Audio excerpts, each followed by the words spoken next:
What's going on, everyone? Welcome back to another episode of the Chronicles of the Bearded Dad. I thank you all for joining me once again, and let's get into episode 6.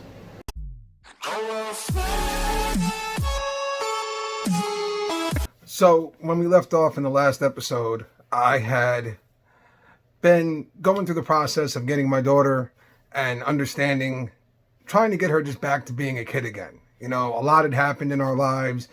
She had seen a lot, so now I just wanted to get her back to being normal again. And I had taken so much time and so much focus on making sure that my daughter was happy and enjoying life as a kindergartner and a young child should, which every parent should do. That's where our focus should be, right? But at the same token, we have to look out for ourselves as well. We have to make sure that we're taking care of ourselves as well. And the reality was I had kind of forgotten that process, really.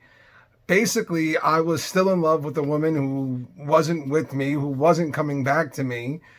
And I wasn't really allowing myself to move on in this situation.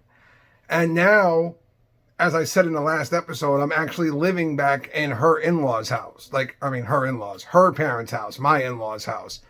So there's nothing but memories of the girl everywhere. Nothing but memories of our life together everywhere I look. But I had it stuck in my head that this was the best thing for Sam because this was the house she knew.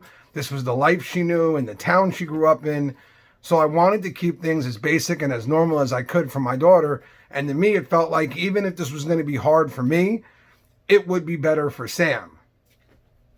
So things went on like this for a little while. And what I guess you could call normal, if you will, for the time. Sam went to school. I went home, did nothing really. I was on disability and I wasn't really actively seeking a relationship or looking for anyone. In my eyes, I was still married and I was still in love with the girl. I would not allow me to personally accept things. I would tell everyone else we were done and I had moved on, but the reality was in my own brain, I was still holding out hope that somewhere, somehow, we would work things out and get back together. You know, marriage and kids and the whole nine was something I never really wanted. So when it happened with my ex, I felt like this is it. I'm doing it with this girl because it's the only way it makes sense to me. Unfortunately, life and everything else has other plans. So now I'm stuck in a position where I have to start moving on. I have to figure out a way to move on, figure out the best way to do this. And while being a parent and taking care of Sam has to be my most important job, if you will, I hate calling it a job. That's not right. My most important responsibility. That's probably a better way to put it. While taking care of Sam has to be my number one responsibility, I can't forget about me. As parents, and especially as single parents, you cannot forget about yourself. You can't do it because if you do, ultimately, no matter what you do, your kids are going to understand the fact that you're not really happy on the inside. It's going to come out sooner or later. It's going to show, and that's going to affect them too. So I began the process of normalizing myself again, if you will. I started going out a little bit more, not much still, because again, I'm a single parent, so those opportunities don't pop up that much. But I started going to the bar and such, and I started hanging out with my friends just a little bit when I had the chance. And then something completely unexpected really happened. Sam made a friend at school, a young girl the same age. They started really getting close and hanging out a lot. And the mom, who was a single parent as well, me and her started spending more and more time together, and it's just one of those things that developed naturally. Her name was Lori, and honestly, regardless of what happened between me and her down the stretch, I can't do anything but thank her for that moment in my life because I was not in a good place. I was not okay. And meeting her and realizing that I deserved to be happy was a big part of me getting back to some kind of normalcy inside of myself, being happy with me, which is something that's not, you would think that's easy to just be happy with you, but it's actually pretty hard. It's something that you have to kind of teach yourself how to do. And I've heard others say like, oh man, I love me and I love myself and I think I'm awesome. And that's great. Not all of us think that way. Some of us have to actually work at feeling that way. So me and this girl started spending more and more time together, and as it develops naturally, we turned into a relationship, and it was the best thing in the world for me at the time, and for her. She was coming out of a bad relationship with the father of her children.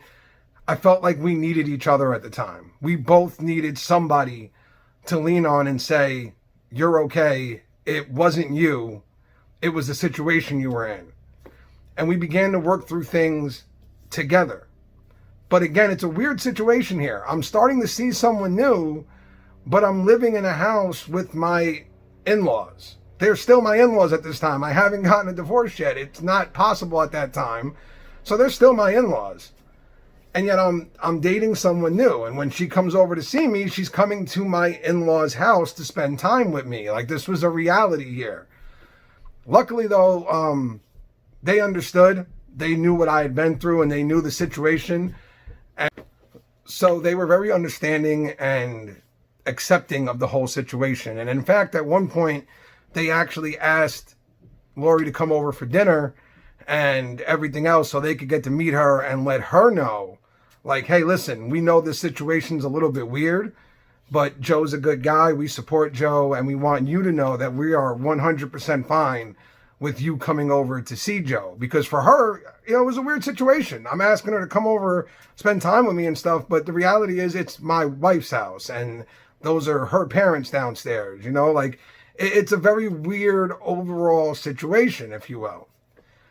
But things begin to get better, and they were better than they had been in a long time. I mean, we were spending a lot of time together. The kids were spending a lot of time together. Sam was happy. I was happy. Things were really beginning to take those steps that I needed to towards as normal of a life as I could have at the moment, And again, a lot of this is self-inflicted. I've decided to go live with my in-laws and stuff like that because I'm feeling like it's the best thing for my daughter at the time. Was I right? Was I wrong? I'm still not sure to this day. I think it was the right move because of all that had happened at the time to give Sam some semblance of normalcy. And to me, the best way to do that was to keep her in an environment she was comfortable in. So, again, me and Lori are in a great place. We're happy. The kids are happy. She's got a daughter and a son. They're very happy spending time with me. We are forming our own little family, if you will, and we're happy together. We spend just about every day together. Then, as my life tends to do, a wrench got thrown in the plan. My wife was coming home. And by coming home, I mean she was coming back to the house that I was living in. And now you put yourself in my girlfriend's shoes. I'm not only living with my in-laws, but my wife is coming home.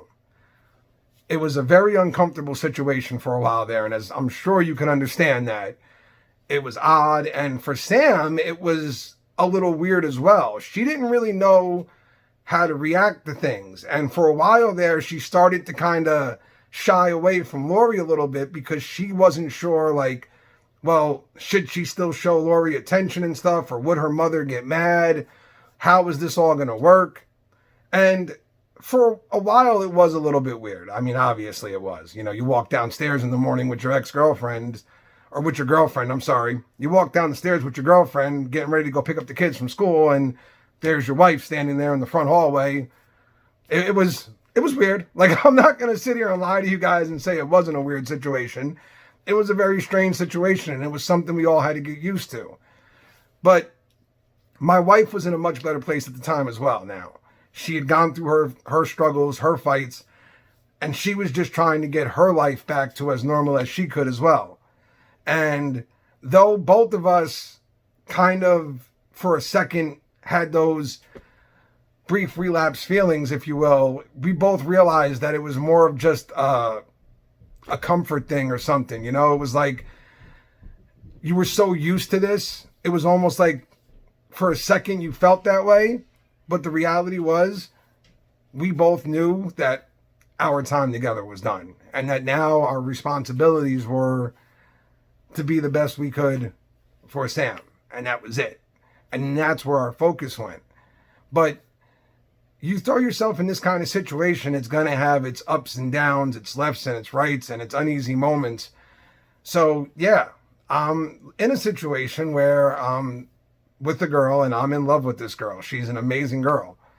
And my soon-to-be ex-wife, we haven't finalized the divorce yet, but we're in the process of getting it done, is living downstairs. Like, literally, I'm on the 3rd floor, she's on the 1st floor. So every day we're running into each other, every day, and we're learning here how to be co-parents, if you will, without being co-parents, if that makes sense. I'm not even sure if I just said that right, but I'm trying. You know, I don't know if there is a normal in life. You know, I know we look at like sitcom TV and things like that, and you think normal is wife, kids, white picket fence, house, all that good stuff. But I think normal is whatever you're happy with, whatever you feel comfortable with. So at the time, that was as normal to me as it could be, but we still went through our peaks and valleys. I mean, her parents, for example, my ex-in-laws, they were uncomfortable. They didn't know what to do. They didn't know if they should tell me to leave or what, because, you know, their daughter's back. I'm not one of their kids. What do they do here?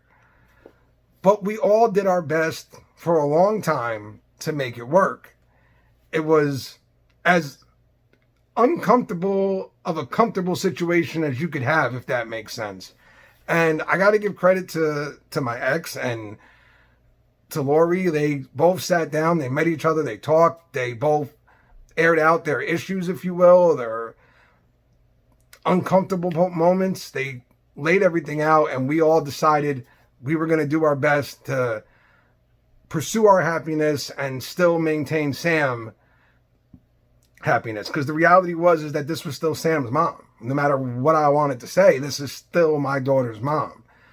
So she was going to be in my life, and we were going to have to figure this all out. And that's what we started to do. And for the next couple years, actually, it was pretty much as normal as I've ever had it, really. Like, you know, take the kids to school, spend time with my girlfriend, eat dinner with my in-laws and, and my ex-wife every night. Like, okay, so I'm not going to sit here and say it was your normal generic family moments, but it was as normal as I was going to have it at that time. And again, these were all my choices.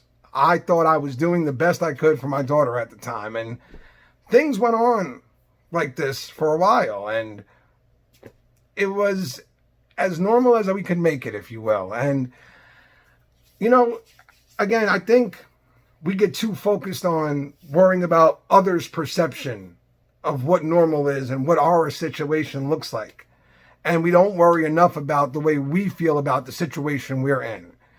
We worry too much about the world's appearance and the way they think of what we're doing. I've learned in life that the more you worry about what others think, the more you're going to drive yourself insane. Only care about you and your loved ones. If your family and you feel like you're doing your best and everyone around you is happy and you're in a good place, who cares what the outside world thinks? They're not the ones that you need to worry about. You need to worry about you, your family, your loved ones, your children. Others' opinions are just empty white noise in the airwaves. It doesn't matter. Just tune it out like static control. And that's pretty much it, guys.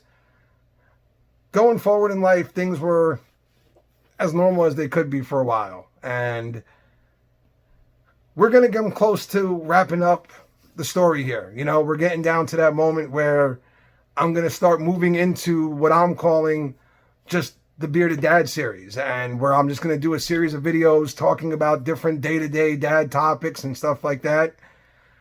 There will probably be about 2 to 3 more episodes of the Chronicles of the Bearded Dad before we wrap it up. I just want to thank everyone, man, for joining me on this journey and for all the comments, the likes, the messages. Keep them rolling, man. And if there's anyone out there who's going through a similar situation, which I would be amazed at, man, I really would, or their own situation, and they just need someone to talk to and unload, you can email me, you can DM me, you can leave a comment here and I'll reach out to you. BeardedLife973 on Instagram, which will pop up above my head now, is my IG handle. I'm always on it. If anyone needs to talk, just DM me. Guys, stay safe out there. Stay bearded. Take care of each other. And I'll see you at the next episode.